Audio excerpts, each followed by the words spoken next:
Morning, morning. Mga kamangyan. Maulan ngayon, maulan. So, kailangan natin muna maglilim at baka tayo magkasakit. May magkasakit dito sa ibang bansa.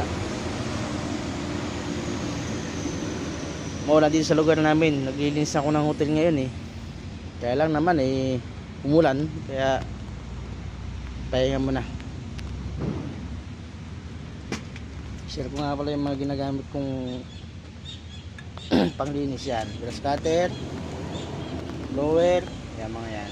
Yan ang ginagamit ko dito sa paligid ng hotel pag nagdadamo.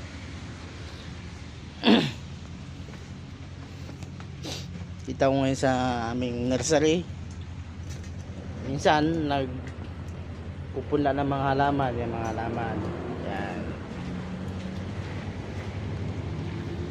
Sa manang panahon ngayon dito, halos 3 araw lang ganito, ulan ng ulan. Kaya hindi makapaglinis eh, laking area pa naman dito. 7 hectare yata, tapos 3 lang kaming landscaping na nagtatrabaho. Pero ayos lang din. Kasi hindi naman masyadong kabigatan. Pag di mo kaya, ipahinga mo lang kaunti.